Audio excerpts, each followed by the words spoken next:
This is the Montana Outdoor Podcast, brought to you in part by Rocky Mountain Truck and Trailer in Missoula, home of Boss Snowplows, CM Truck Beds, and Diamond Sea Trailers. Just go to rmtte.com for more information. And by Superior Hardwoods of Montana, home of the largest selection of in-stock high-end wood products and flooring in the western United States. Let them guide you through the woods at superior-hardwoods.com.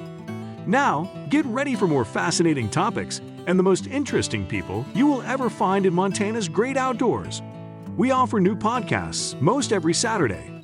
You can get a link to these podcasts by going to our website, montanooutdoor.com, or by going to our Facebook page, or just send an email to Downrigger at montanooutdoor.com and say send a link to my email. It's that simple. Now let's head out with your host, Downrigger Dale, and see what's going on in Montana's great outdoors. Thank you very much, Manny. And as Manny just said, I am Downrigger Dale with the Montana Outdoor Podcast. I want to thank all of you for joining us again. A special shout out to our active military. So many of you listen to this podcast from all over the world, and we are honored that you do that. I love your emails. I love that you're listening, and want to thank you very much for your service and what you do for our country. And hopefully this podcast brings a little home back to you wherever you are. And so many of you listen from all over the world. So welcome. Now, today, I want to continue our series that I've been doing on this podcast about getting out of your comfort zone and finding new waterways and new fisheries to fish. So often we spend so much time, and you figure a waterway out and you go, okay, well, I know where fish are at. I know where to go here and there. And boy, to go out to another lake or reservoir, how do you figure out a waterway in one weekend? So we don't get out and do that. Well, there's a way around that, and it's a really good way. And I've been encouraging so many people Montana has got more rivers and lakes and everything all over the place and different species that you may not have even tried. But the best way to do it is to hire a guide in the area you want to go, and you're going to learn a ton. After a day or two of fishing with a guide, you now have another waterway in your toolbox. You now know how to fish for that species. You know what to do and all that. So hiring a guide is an incredible way to do it, because otherwise, especially the big reservoirs like Fort Peck, if you don't know that, you could go a year and not catch a fish. That's 134 miles of stuff there. So it's a really good idea to hire a guide, learn from them. They're great teachers. And now you got something else to do and another place to go, and you start to discover more of what this great state has to offer. So I wanted to bring Don Wilkins in with us. He is a guide. And Don, you primarily work just in the Fort Peck area, right? Yes, sir. Mm-hmm. Do you go over to Nelson and Fresno a bit, or mainly just Fort Peck and the river? No, just focus on Fort Peck and a little bit on some of the dredges and stuff like that when the wind blows us out. Mm-hmm. Well, I appreciate you joining us today and sharing some of your wisdom about things. Now, tell us a bit about yourself. Are you from Montana originally, or did you move to the state? Or no, I'm originally from Montana. Grew up in Libby. Spent a lot of time up in the Flathead, and worked out in the woods logging over in that side of the state for several years, and took a job for UPS, which led to me transferring over here and discovering Fort Peck Reservoir, and decided I'm going to stay. Very, very good place to fish. A lot of multi-species, fishing to be had. Yeah, there, it's an incredible reservoir.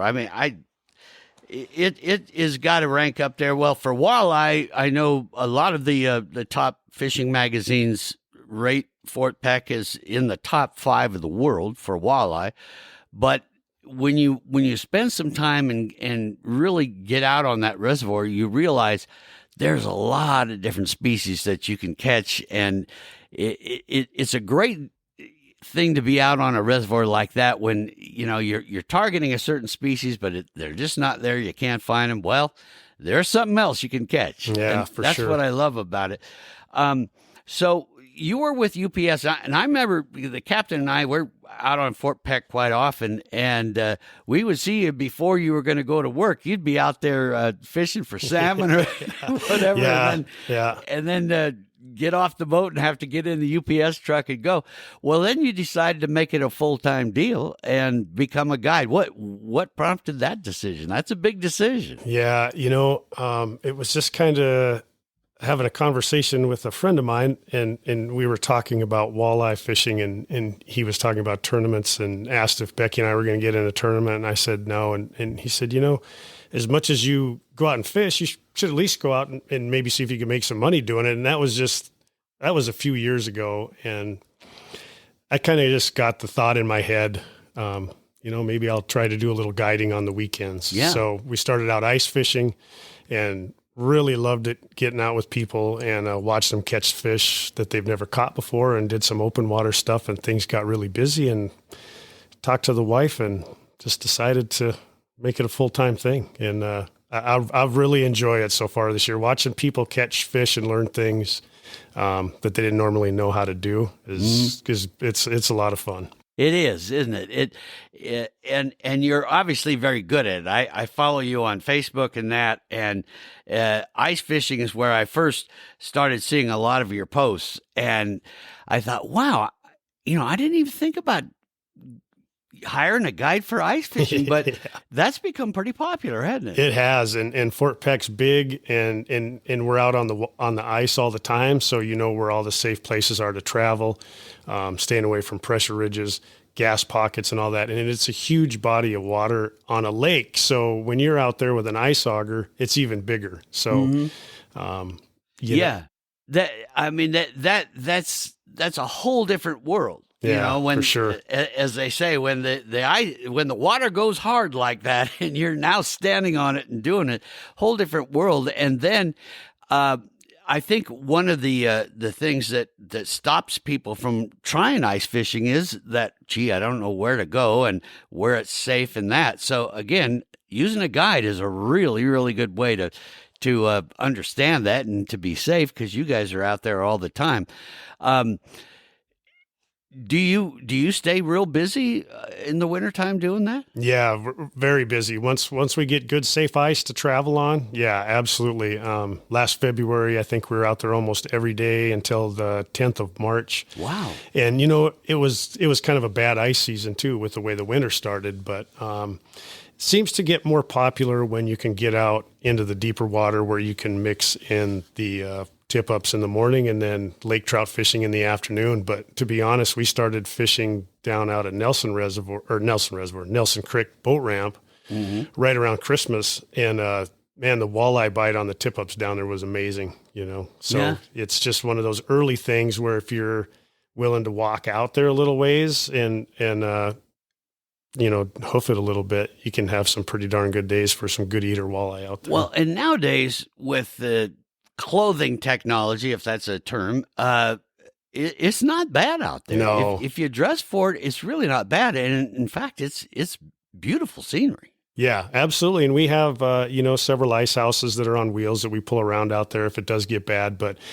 the best days are when you can actually just stand outside and just enjoy it, and people really love it. It's amazing how fast people have rebooked for next year that fished this year, because it's a pretty good experience, really. Yeah. On a lake that big, to be able to go out and just go out and fish and catch fish for the whole day, And it's a whole different experience as a fisherman catching through the ice. Yeah. It's you're doing a lot of stuff that you don't normally do, and so some techniques change and things like that.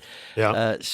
Yeah, that's a blast, and I encourage you folks that are listening right now, if you want to give it a try, and the podcast description, when you found our podcast, whether it was on Apple Podcast or Spotify or wherever you found us, you saw that podcast description. As you look a little ways down in the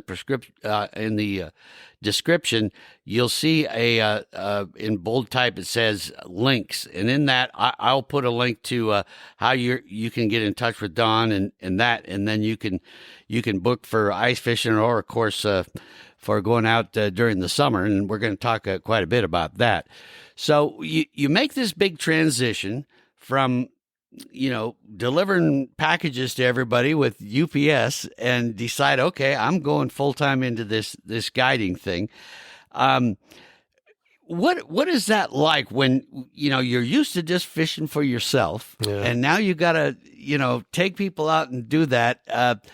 I know the teaching part's a lot of fun, but you don't know who you're getting. You haven't met these people before. What's that like, and how do you kind of break the ice a little bit with them and get to know them? It seems like the idle out of the Marina Bay, you get a really good feel for people before you even get up on plane. And I think maybe all those years working with UPS and dealing with the public, you can pick up on people's, personalities really quick. So, and that's, I think, helped a lot. But honestly, everybody, and I'm not exaggerating, everybody I have fished with has been great. I haven't had anything where it's been uncomfortable or awkward or anything like that. It's just, I think I just enjoy hanging out with people in the boat when we're fishing. It's hard not to have a good time. Sometimes maybe the fishing isn't the greatest, but you just kind of keep it light and cordial with everybody, and the day still goes by, and you make something happen eventually. So, well, and you're really catching people at their best. Yeah, right. They're relaxed. They're happy. They're there. They're not working. The stress is gone. And so,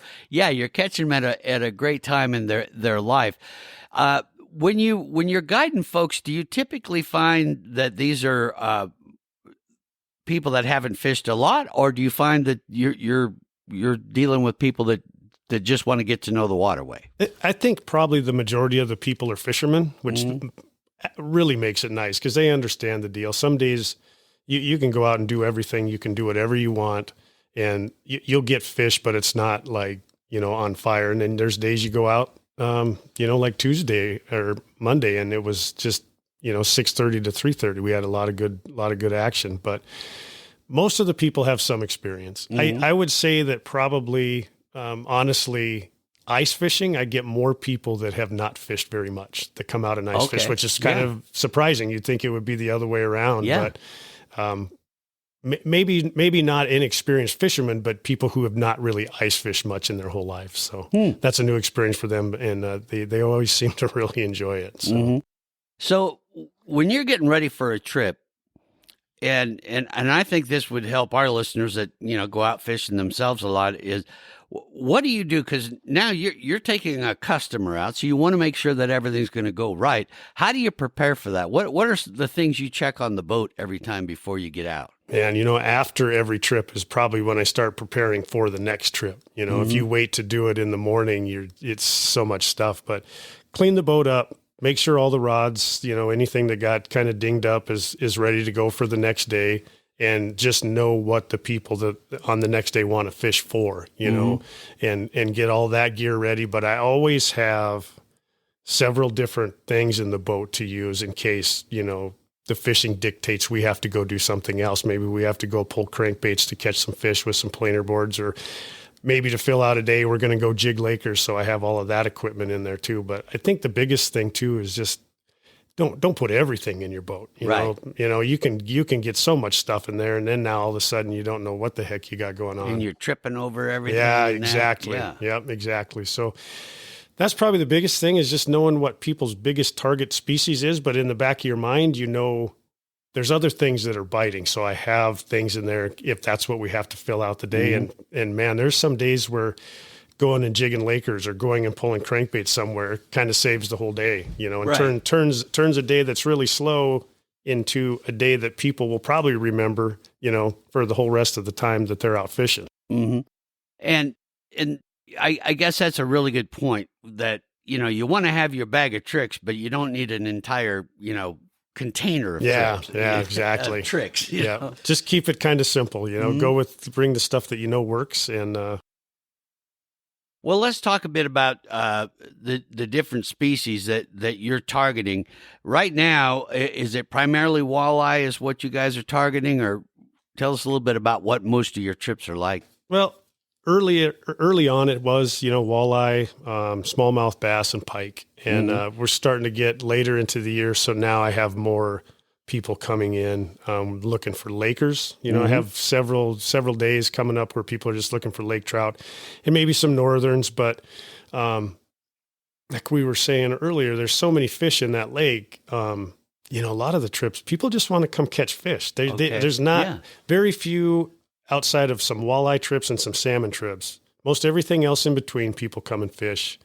And they know Fort Peck has so many species and they just want to go fish. So those are great days. Yeah. You can start out walleye, go find some rock piles and fish for smallmouth and maybe pull some cranks or cast spoons for pike. And then in the afternoon, go find some schools of Lakers and beat them up. And it's just a whole day of a bunch of different things and getting a bunch of different fish out on the lake. And those are great, great days. I love them. Well, and I think that's a great way to discover a new waterway. Yeah. When you say, I've never fished Fort Peck before, I don't know a lot about it, I'm going to hire a guide. And now you're going to say, hey, it's up to you, Don. Tell us, let's go catch fish. Yeah, and exactly. So then you're out there doing that, and you can learn a lot about a waterway from a guide because you guys do it every day. You know where the stuff is, or at least have a good idea. Right. It always changes day to day. Yeah, for sure. But let's focus in first on walleye. What is your go-to way of catching those? Early, I guess probably pitching jigs and plastics, and then always having a jig with a minnow kind of dragging over the side of the boat, trying to pick up some of those fish that are just, you drift the boat over the top of. It won't be too much longer.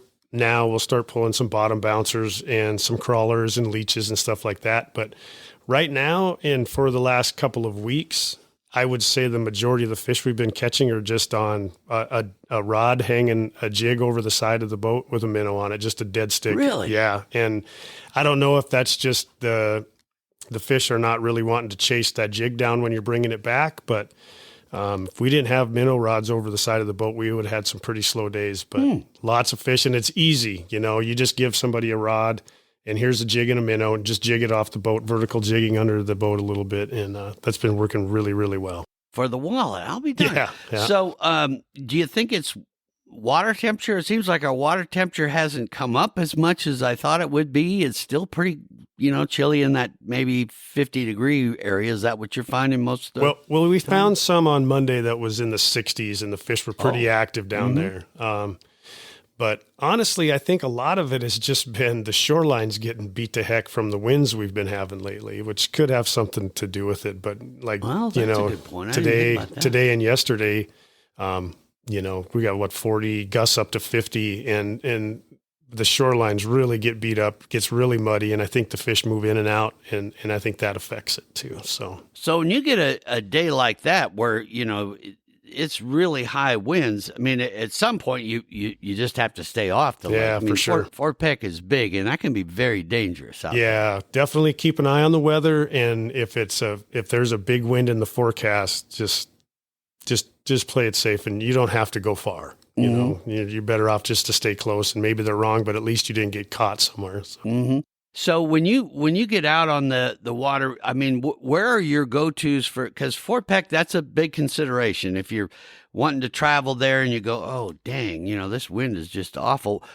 Where are some spots you can get to on Fort Peck that are going to help you, or is it mainly go to the Missouri River at that point? If the wind is blowing like how it's been the past few days, there's very few places on Fort Peck where you can get out. You may get the boat out, but boat control and being able to control what you're doing is so difficult.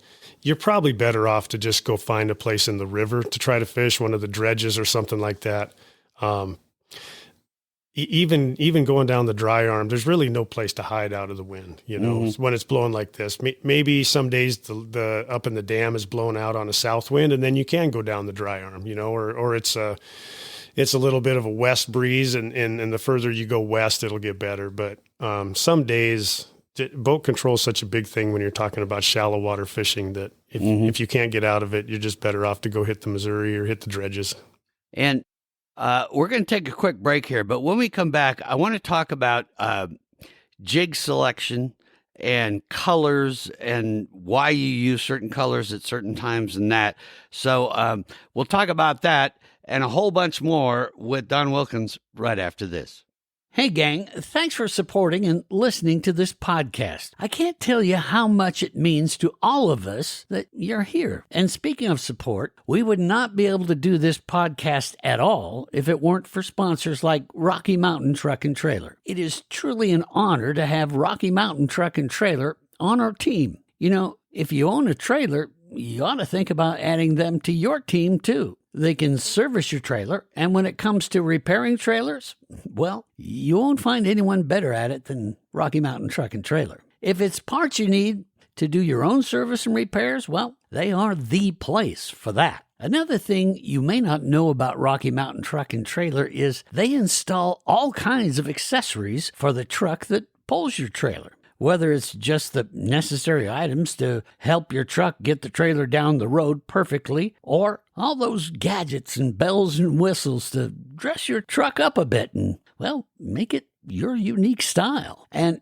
here's the best part. The folks that do all those repairs and installations are real technicians. They do things the right way and do it to such a degree of precision and reliability that you can roll down the road with confidence. Whether you need your trailer bearings packed, the whole thing rewired, or the right fifth wheel, or any kind of hitch installed, you're going to know that your trailer is ready to haul what you want worry-free. No matter if it's getting you and your four-legged coworker to the next rodeo or job, or just hauling a load to the dump, or getting the boat and RV to your favorite fishing hole, Rocky Mountain Truck and Trailer has you covered. And of course, if you need a new trailer, they can set you up with a brand new Diamond C gooseneck equipment, dump trailer, or whatever else you need to haul wherever you are going worry-free, happy, and looking good, too. Heck, they even carry an amazing line of CM truck beds that'll make your rig look and work like new.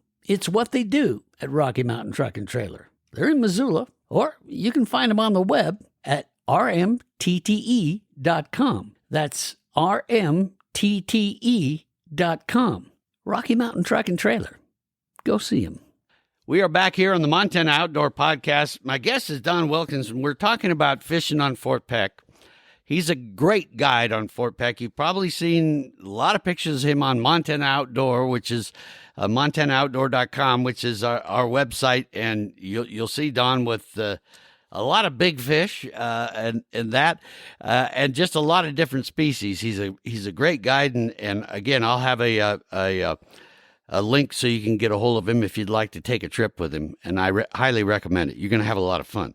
Now, when we get out onto the water and you're going to target walleye, and you're saying, okay, right now it seems like we just put a line overboard and let it go. What are you using? What's your jig color and all that stuff? Talk about that. Okay, so right now, two of the best jigs that we've been using have been a Walleye Nations Marble Eye jig, it's called, a 3/8 ounce, and one's a perch, kind of a fire tiger color, and then the other one is a orange and yellow. Same jigs, and then a VMC in the same color pattern up in the front, and they're all 3/8.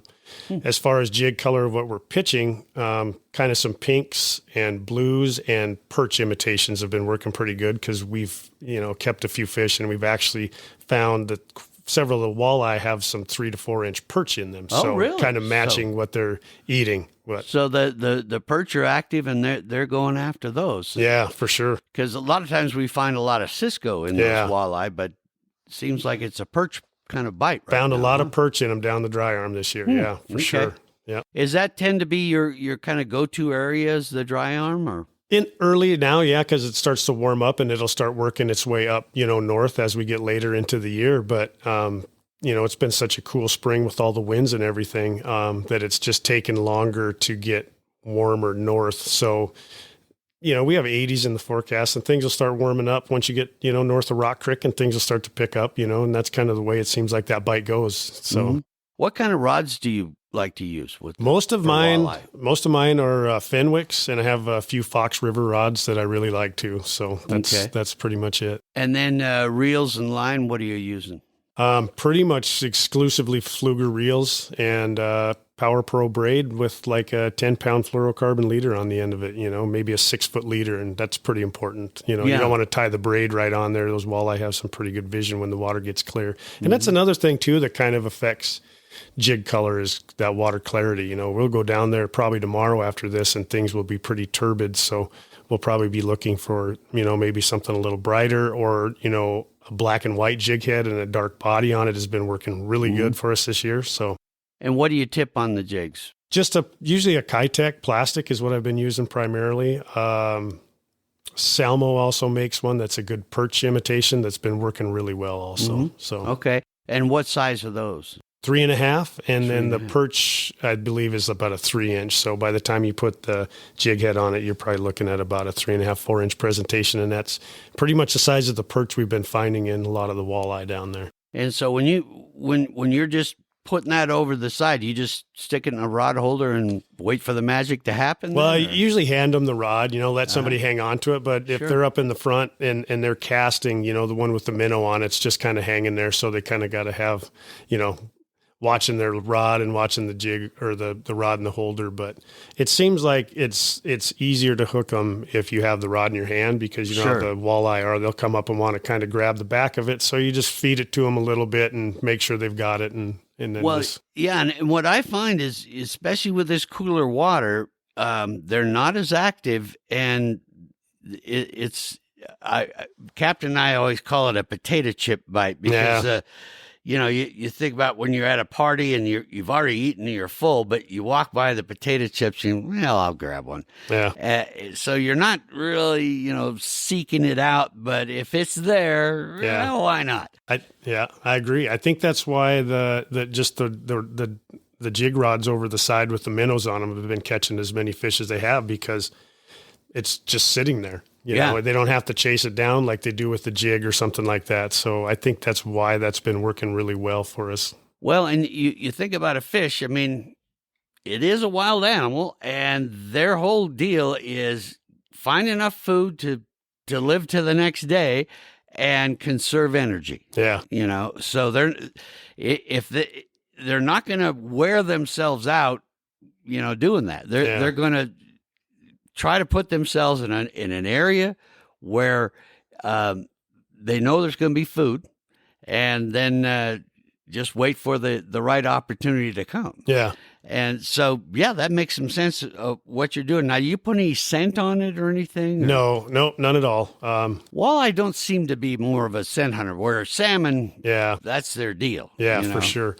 I should also mention, besides the rods with the minnows, we've been doing pretty good. I don't know how many people use slip bobber rigs, but that's been working really well too. And you just pitch that out behind the boat and let that little fathead minnow swimming around there by himself. And then you can kind of spread everything out. You have the rods under the boat, but then you also have another minnow, 20 feet behind the boat or so. Mm-hmm. So, but that's been working really well also. So, and do you try like a lot of different things and just put them all out and see what's going to work, or? Yeah, you kind of can, you build it off of how it starts out in the morning, Mm-hmm. Like I said, Monday we went down there and I think we had one rod with a minnow in the bow, and I just got the other one set in, and we already had a fish on up in the bow on that one. So that was a pretty good indicator of, obviously a minnow with a jig was going to work. So we made sure we had plenty of those out and the slip bobber. And then, you're still covering between the boat and the shoreline with the jig. But that the minnow just sitting there on a dead rod really seems to be working good right now.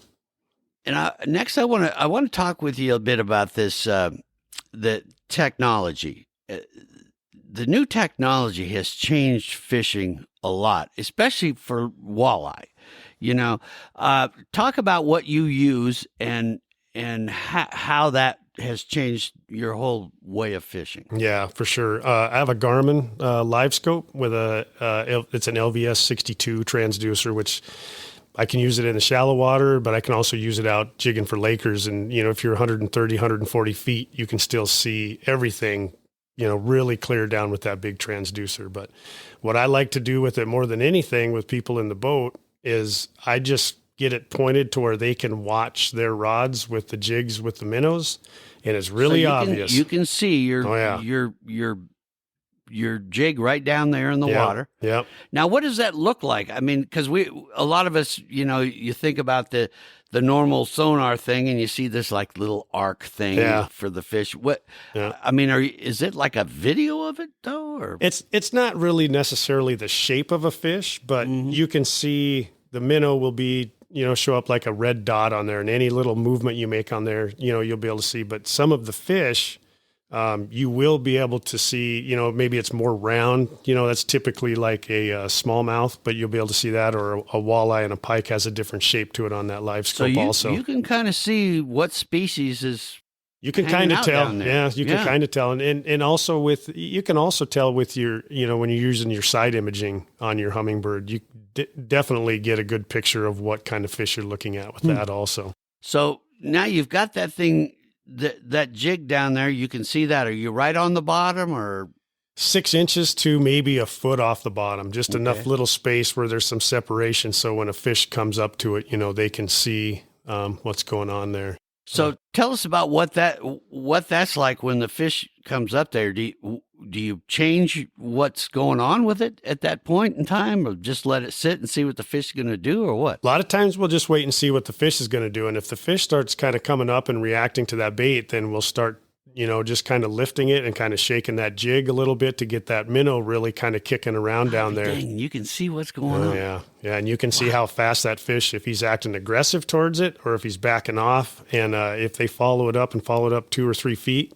and they don't bite, we'll just drop it back down. And if they chase it down really hard, it's really most of the time just a matter of a couple more little shakes there, and those fish seem to bite most of the time. But you get an idea from the fish right away, their attitude. If you start pulling it up and they swim off, well, you wait for the next one. So, and if enough times where you're not getting reaction, do you then change color? Yeah, we'll change color, and wow, some that's amazing. Yeah, and sometimes we'll take the minnow off and we'll jig with the plastic over the side of the boat and try that too. So, but yeah, being able to see, like you said, with the 2D, you see the little hook and you can see the fish kind of coming up.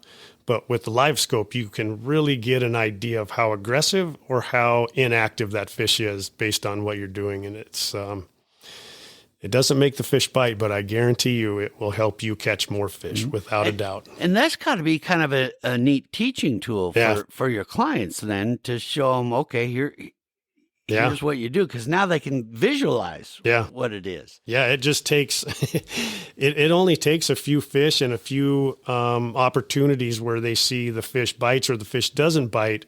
And it's a pretty quick learning curve sometimes. And then you can kind of just turn them loose, and they can see, oh, heck, here comes a fish. So they start kind of, working the jig a little bit more. Or like you say, some days not moving it will catch the fish. They don't want it. They just want something easy. So yeah, it's quite a tool. And in this colder water where the fish might just be, let's say you're getting into a spot and you can see, okay, there's fish down there. So now you're going to spot lock over them and see. Then, is this something where you just put it out there and hopefully they come to it, or are you trying to drop it right to them? Trying to drop it right to them mostly. But that being said, if you have that thing in what they call forward mode, if I'm watching a jig and we haven't seen anything for a while, I can pan that thing around, like out deeper or up shallower, and you can look, 100 feet, 120 feet away from the boat. So if people are pitching towards the bank and they're not really catching anything, I can say, well,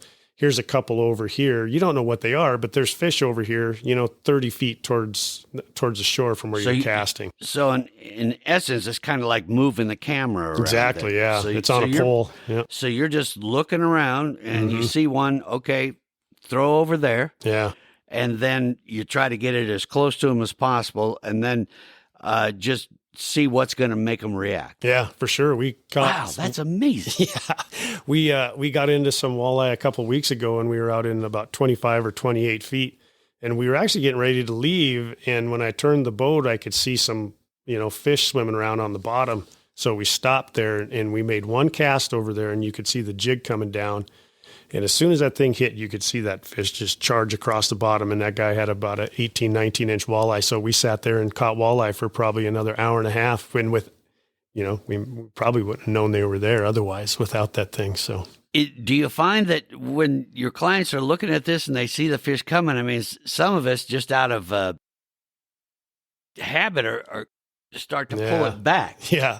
I joke around sometimes and people will hook fish and they're wanting to watch it on the screen while they're reeling it in. They're not paying attention to their rod and stuff. And sometimes I'll take my hat and just cover it up. Right. And everybody starts laughing. I'm like, the fish is on. So when it's on, now you got to focus on all that. Yeah. You can get very enamored watching that thing for sure, but there's a lot of entertainment value with that. I'll tell you. Oh, I'll bet. Yeah. Now let's talk a bit about when you've got a walleye on. And I mean, walleye are just such a fascinating fish to me, and it becomes an addiction with me. I had never fished for walleye till Captain many, many years ago took me out and said, "I can't believe you've never caught a walleye." I said, "Nah, because I was always a trout guy and kokanee guy. That was my big thing." And the hunt, the finding them and figuring them out it becomes it's a damn. I call myself a walleye addict. I mean, I just can't stop. It's just so much fun to hunt those fish down and figure them out. Now, once you get one hooked, what is your technique bringing them in? Because the thing with walleye is you can lose them. Yeah, for sure. You lose a lot of them. I probably keep my drags maybe a little looser than some other people do, but those walleye are really easy to pull a hook out. So, and I always just tell people you don't have to be in a hurry. That's how you lose a lot of fish. You start just cranking and cranking and cranking on it and let the rod do its work. And you'll get a lot of those fish to the boat if you let the rod do its job. The reel is just to bring them in. The rod takes all that shock out of there and will keep that hook in that fish. So you want to keep that tip up? About a 45, no higher than that. You start high sticking them too much and then you start getting them head shakes and all of a sudden the rod is straight up and down in the air and that's where you lose a lot of fish. But a lot of fish get lost right at the boat because people see it and then they want to, take the rod and sweep the fish real quick to the net and that's where you lose a lot of fish right there. So what's the thing you tell them that, okay, now you got the net out, you're going to net them, what do you tell them to do so that you can get that net to them? When that fish is close enough, and if it's fighting and fighting and fighting, I tell them to just hold that rod right in that spot and let that fish do its thing. Because if you start pulling on it and you think you need to bring it to the net, you're going to pull the hook out. Just let the fish kind of settle down and do its thing, and I'll get it in the net. Once it's there, they've done their job. I just need to do mine at that point. Well, and the the thing about letting the rod do the work and that is important because if you can get that fish played out by the time it comes to the net, it's a hell of a lot easier to net the fish, isn't it? Oh, yeah. And we're going to get into that with salmon here in a minute because, boy, those things, you bring them to the boat too soon, you got a disaster on your hands. Definitely made a few of those mistakes when I first started salmon fishing, And when you go to net the walleye, you're wanting them head into the net. Yeah. And then you just... Yeah, scoop, don't stab. That's what you always tell about a net. That's what it's for. It's not to stab down in the water and try and get them because then just, you end up with a hook in it or something like that. But just get the net underneath of it and lift straight up out of there. That's the best way to get them. And boom, then they're in the boat. Now, for your clients, then once you're done for the day and you've got your limit in the live well, at that point, how do you usually prepare them for the clients? Well, I'll bleed them out on the way in, and get the water out of the live well. And then we just, fillet them out, zipper them, and get all the bones out of them. Bleeding them is a huge thing. And it doesn't matter if it's salmon, lake trout. Every single fish that I keep that clients are going to take home, we bleed all of it. It makes the meat so much nicer. Yeah, so you're just cutting the gills and let that blood cut get right out across of the what they call the collar. It's kind of right behind where all the gills kind of come together. Right across that big piece of meat right there, and they'll bleed out really good. So, and then that makes the meat a lot more flavorful and better. You're not getting and even when you're on the fillet table at the cleaning station, you'd be amazed. You're cleaning. You can have 24 walleye there. You're cleaning, and there's almost no blood on the table when you're done because it's all bled out. So it's a lot cleaner and makes the job a lot faster too. Yeah, and I think what people are learning about bleeding your fish out is that for people that just really don't like the fishy taste, that tends to go away a lot more when you Yeah, clean them out. absolutely. And we keep them alive in the live well throughout the whole day, and then we just do it at the end of the day. If you're going to bleed fish early, that's great, but get them on ice, get them in a Right. cooler. You don't want them floating around in that warm water all day and they're dead. Then they won't be very good to eat. That's Right. for darn sure. Right. All right. Well, let's talk a little bit about salmon. We're going to take another quick break, but I want to get into salmon because it will not be long. And Fort Peck is the most unusual place because you can catch great big king salmon, and Don Wilkins is really good at that. So we're going to talk about that right after this. I mentioned it before, and I'll say it again. It means a great deal to everyone that works on this podcast to have so many of you listening each week. Thank you all so very much. Another huge thank you needs to also go out to my friends at Superior Hardwoods of Montana. Without their support, we simply would not have a podcast. Just like us, you can depend on Superior Hardwoods of Montana, especially when you're ready to turn the place you live into your home. Now, what do I mean? Well, the place you live is not really your home until it reflects who you are. One of the best ways to do that is to go see my friends at Superior Hardwoods of Montana. For example, they have some incredible antique redwood reclaimed from a Marcus Daly water plume built back in 1917, running from Georgetown Lake to the Phillipsburg mines. They have many other reclaimed options to choose from, as well as like corral board, antique oak, granary lumber, barn siding that is beautifully aged from natural weathering. That could be perfect for your home's soffit, siding, or paneling on an accent wall. They also have antiqued hand-hewn beams and saw-cut timbers that in a way is a tribute to our American history and to your home. Superior Hardwoods is also the place to find the perfect wood to create the ultimate outdoor space, like that incredible deck you've always wanted. Yeah, Superior Hardwoods of Montana is for sure your decking headquarters. Not only do they have a variety of exotic hardwood decking options, but they also have domestic classic traditional cedar. And the best part of that is they are offering exclusive pricing on gorgeous high-quality cedar decking right now. There are lots of benefits to cedar decking. It is resistant to temperature and weather conditions. It won't warp due to moisture. It is rot resistant and requires less maintenance than other softwoods. Go see them on the web at superior-hardwoods.com or stop by their showroom in Missoula and let them guide you through the woods. Remember, on the web it's superior-hardwoods.com. Oh, you're gonna love what they do to your home. Back here on the Montana Outdoor Podcast, and before I get with Don, I do want to share something with some other folks that help make this podcast happen, and that's the state of Montana. VisitMontana.com is a really great site. I don't know if you folks have seen that lately, but I've got a little something I want to tell you about VisitMontana.com. In Montana, discover a land where adventure roams free. Explore small towns where every corner tells a story and every greeting comes with a smile. Saddle up for breathtaking horseback rides or catch a fish in a crystal clear lake. Spend your evening sharing stories around a campfire under a starlit sky. That's how you Montana. Plan your trip at visitmt.com. That's visitmt.com. All right, so Don, let's talk about salmon. When is the time that you say, I'm making the change, we're going after salmon? What time of year, what are you looking for? We could go tomorrow if you want.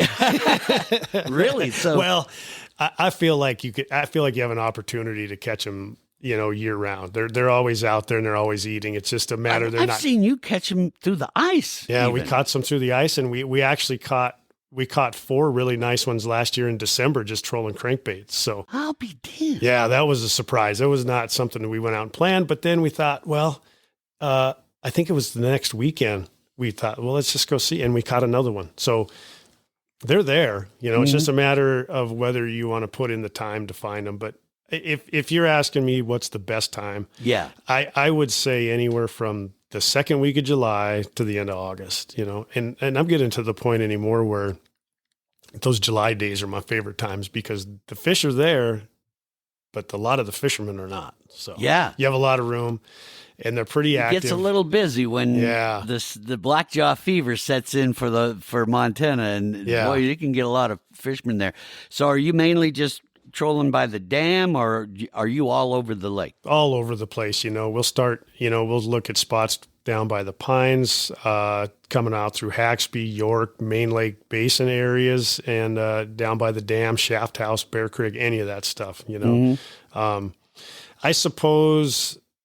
Early on, we mess around more out in the main lake area than anything else. But it seems like earlier in the year you've got to go down the lake a ways from the dam. You got to go down a ways to find them because they're kind of making their way up the lake. It seems like they all want to converge at the dam. Right? Yeah, they like to come back to where they were planted. I don't think they all make it back because it's a big lake, and I suppose after 3 years, they probably just kind of roaming around out there. But, they'll concentrate out, and they'll come into like Duck Creek Bay and the Marina Bay and sometimes over in Flat Lake in that country. So by the time you start getting to mid-August into those first few weeks of September, most everything is probably staged right out where they think they're going to come in and start spawning. So that's what gets everybody piled in right there close, And so when you decide, okay, I'm going to switch to salmon, and that's going to be one of our main focuses, is it your client that tends to dictate that of, hey, I want to catch one of those big ones, or is it you saying, this is a good time to fish for salmon? Let's try that. I'll leave it up to the people in the boat. We had some trips last year where we salmon fished and then quit around 11 and they wanted to try to catch some smallmouth. So we made a run, and go and actually caught some smallmouth and came back and finished the day up, trying to catch some salmon. But most of the time when people come here and they're wanting to salmon fish, they're in for the day. So, sometimes we'll break it up and we'll go jig some Lakers in the middle of the afternoon to break it up a little bit. But and I think half of the fun with these big salmon, because when I say big, folks, we're talking, you can get well over 20 pounds with them. The hunt is about half the fun, really, for me, is trying to figure those buggers out. They're an elusive fish. So what's your technique there? How do you find them? Are you relying a lot on your electronics to get them, or what? Not a lot of electronics. A lot of it's just past success. Whenever I'm out and we're fishing and we catch a fish, and it's one thing that probably help a lot of people out is I reach over on my map, whatever mapping system you have, and I'll hit a waypoint. And after several years of doing this now, it's pretty amazing when I'm looking out and where I'm salmon fishing, where my waypoints are kind of congregated, and there's almost little trails that you see where you've caught them. So that's probably where I start, is places where I've done it before. But early on, you want to just have a pretty wide range of varying depths too. Planer boards off to the side, dipsy divers and some downriggers, and run anywhere from maybe into 120 feet, running some structure along the shoreline and make some passes back and forth out in the deeper water. But early, I'm looking for bait fish. Once you get later on and they're more staging, they're not really feeding a whole lot. They are still, but that's not their main concern. But early on in mid-July, I'm looking for schools of bait fish, and those salmon will be there. So, and those kind of, looks like kind of a ball on your sonar there, and that's those Cisco that they're feeding on. Yep, absolutely. And then a lot of times you'll see the big marks, the big hooks underneath of them, or the big marks above them. Typically, it seems like the salmon are either right at the same level or above. They seem to come, and we've watched that. Their eyesight's ridiculous. You'll see a fish at 30 feet come down to a downrigger setup you have that's at 80 feet, and they just come down like a missile and just crack that thing. So well, and the thing with salmon, what I've learned with them is they're big scent Yeah. hunters. Yeah. They can smell, and so I did a little research on this and found out of all the critters that roam this planet, the salmon has the best sense of smell of anything on the planet. Makes sense. Yeah. So they really, really know that they're using their nose all the time. Yeah. Now, some people, I think, get way obsessed with that, and they got the surgical gloves on and all that. What's your thing there about touching your lure and stuff? To me, I'm not going to go that far. I try to, if I try to do all my fueling and everything the night before and like sunscreen and stuff like that. I try, I don't want all that stuff on my hands, but as far as everything else goes, I mean, my hands are on everything. So, and I do use some scent, and mostly what I do, I've got to the point anymore where I just wipe my leaders down with it real good. And maybe a little bit on some of the flies, some of the Brad's plugs, I'll pack those with tuna. And that seems to work really well. And I think that helps cover up a lot of the scent that you might have on your stuff. So. And what kind of scent are you squirting on your leader and stuff like that, or putting it in the little scent pads for the? It's a little sticky herring liquid. It's called, and that's all I've ever used. It's I don't remember the brand of it, but it's blue, and it's stuff works really well. I've been using that for 4 or 5 years, and I can tell you just about any fish that you see that I've caught on a fly of any brand has some of that on it. So, yeah, I recently had Bob Loomis from Max Lures on the podcast, and one of the things I'm going to try is they have a flasher now that you can put scent in the flasher, and it releases as it goes. Have you tried anything like that? I haven't, but I have seen those, Yeah. One thing I can say too, sometimes you want to be careful. You don't want to use too much, I think a little bit goes a long way with some of those things. Cause like you said, they have a fantastic sense of smell as it is. So I think sometimes you can get a little bit too much stuff. So I think you just got to play with it a little bit and see what works. Cause I have been out fishing with flies before and maybe got too much on there, and the thing's back there for a long, long time. And then finally, you get a hit on it. So the last couple of years, I've kind of toned down how much of that stuff I use. So. And what's your go-to lure for the salmon? Is it, are you using mostly flies now? At the beginning, yeah, it seems like it's always seems to be flies at the beginning, seems to work the best, and then switch over and spoons and the Brad's cut plugs and things like that when you're trying to get a little more of a reaction bite. There's always a little stretch where herring is the deal, and if you have herring in there, you are going to catch fish. So, And then as far as flasher goes, what size flasher are you using? I prefer the 8-inch. Whenever I have in my spread, I might have one 11-inch flasher, and that's it. And I found that if you get, 4 of them great big rotators in there, sometimes that just kind of scares everything off. So we'll go to a lot of 8-inch flashers. I've probably caught the majority of my fish the last 2 years on for sure. And what color are the flashers that you're going with? A lot of greens, silver, chrome, kind of blue and chrome mix, blue and green mix, that type of color mainly. Some people like a white. There is one that I use. It's on a white panel that does have a green blue split on it, and that thing has worked really, really well.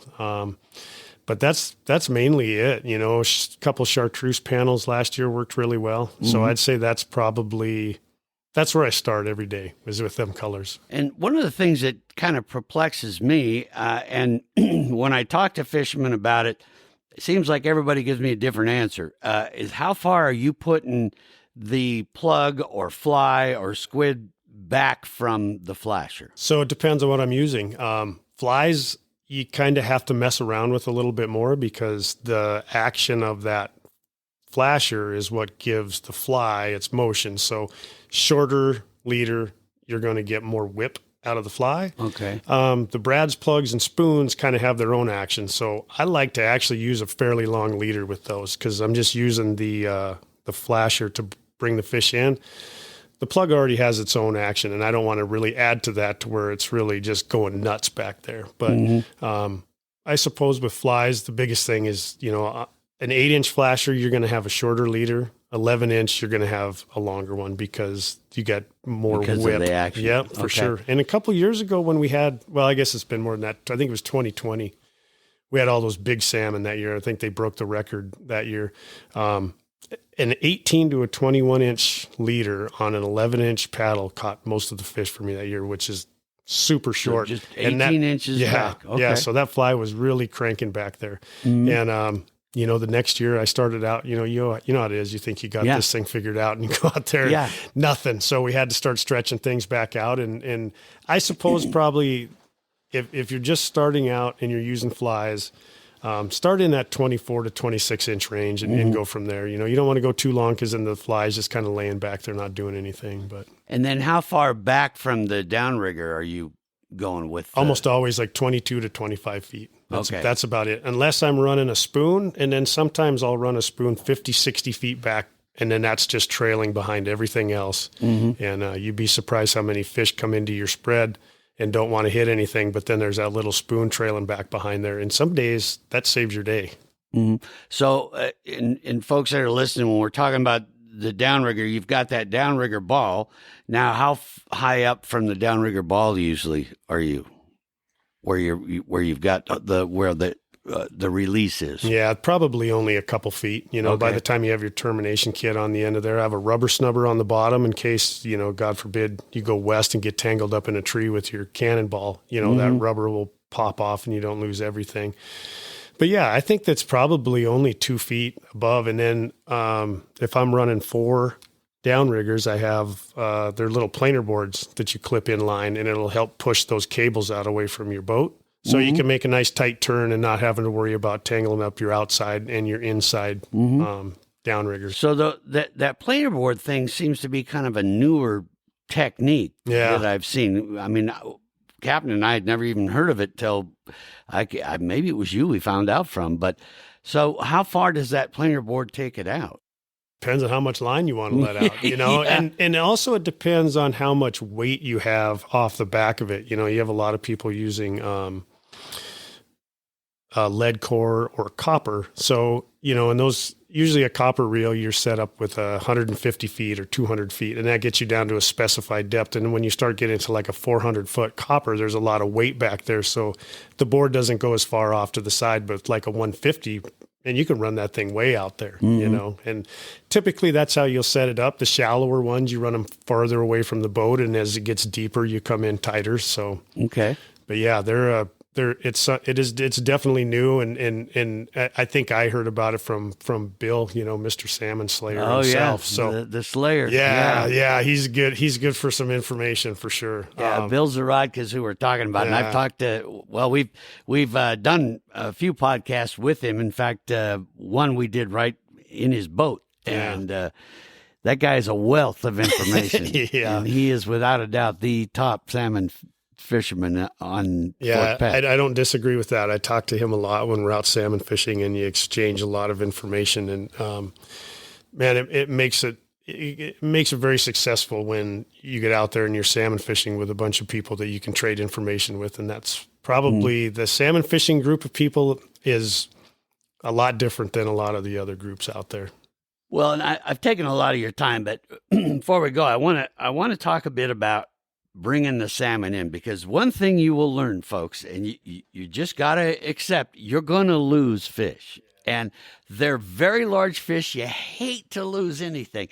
What is your technique in once they have popped that thing off the downrigger?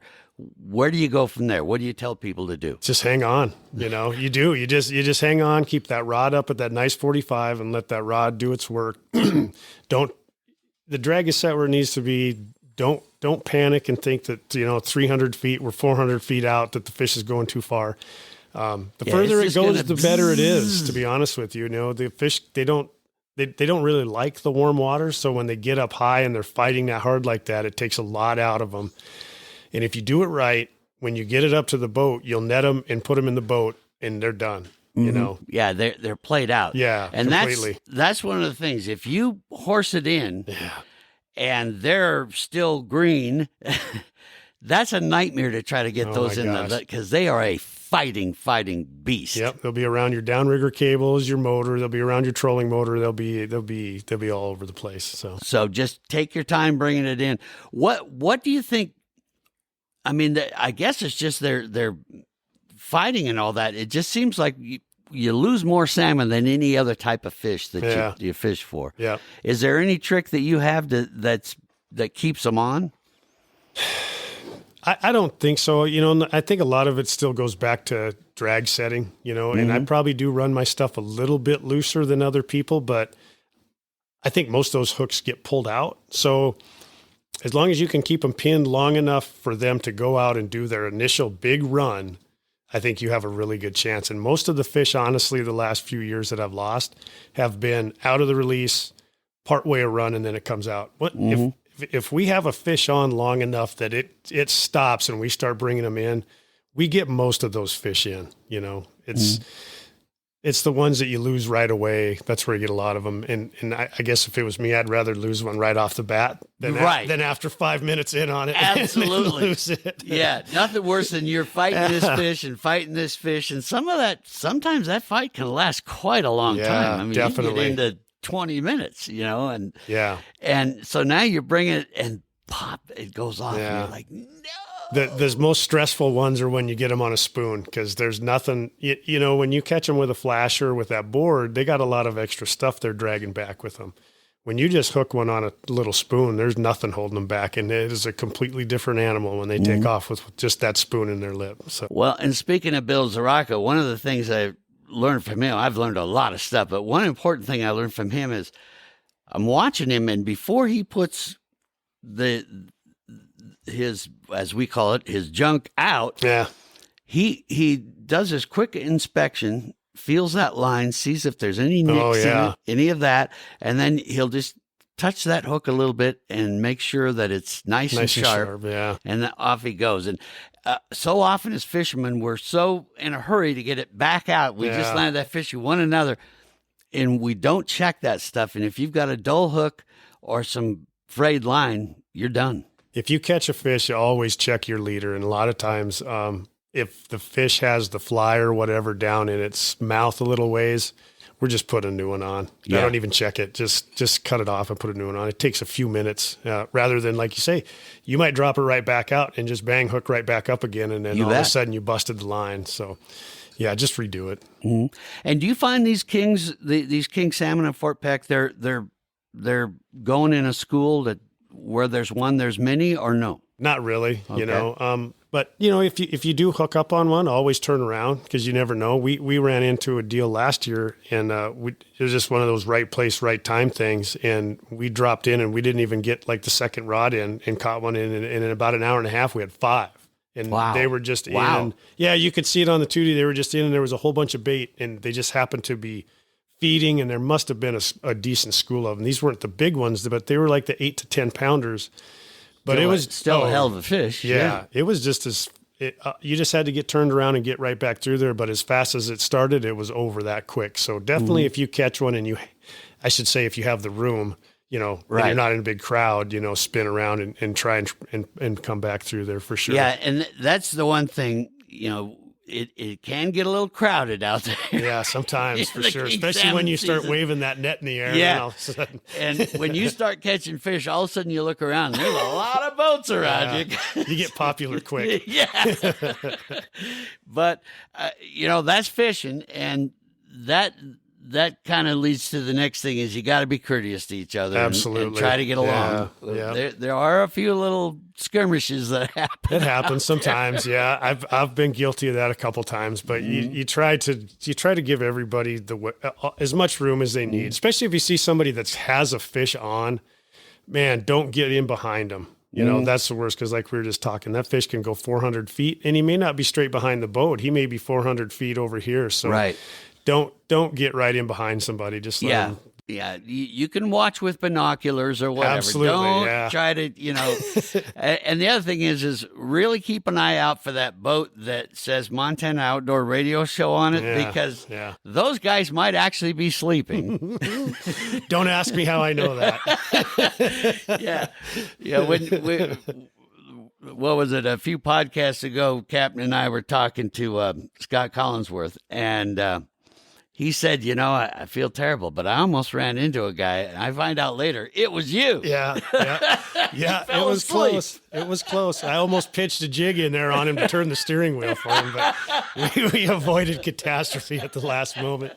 That happens, long day, it's hot. Hot, yeah. You've been battling flies for, 10 hours, and yeah, it can happen. So what do you tell your clients to bring for those elements, for the heat and all that? A lot of sunscreen? Sunscreen. Any secret to keep those flies off you, the biting flies? There was a guy that came in the boat, and he had this Repel Max, and that's really, as far as sprays go, probably the only thing I've seen that actually kind of worked. Repel Max. Yeah, but that being said, too, when you're salmon fishing and you have all your gear and stuff around, you kind of want to be careful spraying a lot of stuff around in your boat, because we're talking about scent. So a lot of times what we'll do is I'll just have some disposable rags, spray it on the rag, wipe it on whatever, and then we'll just put the rag in a plastic bag or something. Good idea. The client gets it on their hands, and maybe I'm the one that's dealing with all the gear, but all of a sudden they catch a fish, and now they've got that on their hands. They get it on the reel handle, the rod, and then I grab it to reset it. And now I've got it on my hands. So next thing you know, it's on your lure, and everything. And the salmon goes, nope, that's not what I'm looking for. Exactly. Yeah. Okay. Well, Don, I want to thank you very much for spending so much time with me and talking about this incredible reservoir and what you do out there.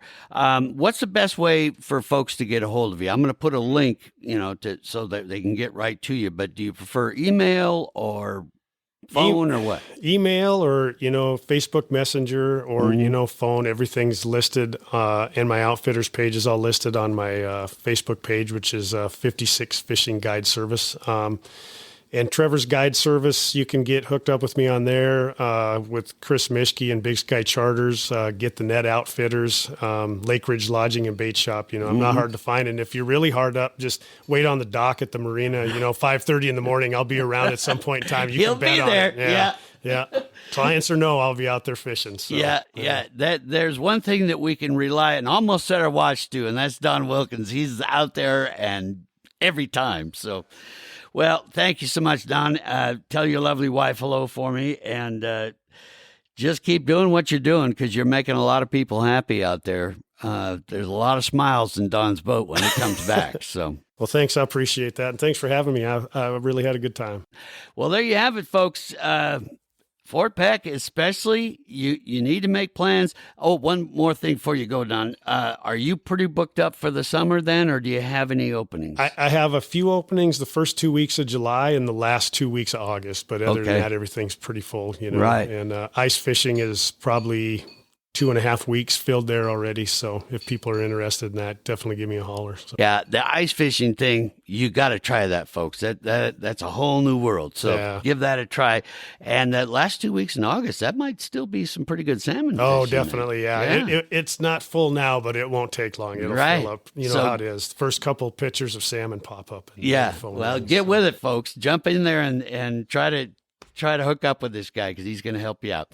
So there you go, folks. I hope you learned some good stuff. Be sure and share the podcast if you can. We appreciate that. And any questions at all, feel free, especially ideas for upcoming topics for podcasts. I always love to hear from you. And Manny's going to give you my email address here in a second. And just email me and give me your thoughts, because we love to hear from you and find out what you're wanting to know, and I'll go seek a person out like Don here, and we'll get it for you. Till then, thanks for tuning in to the Montana Outdoor Podcast. Be safe, be good, have fun with each other. We'll talk to you next time. Thanks for listening to the Montana Outdoor Podcast. It has been brought to you in part by Superior Hardwoods of Montana, home of the largest selection of in-stock high-end wood products and flooring in the western United States. Let them guide you through the woods at superior-hardwoods.com.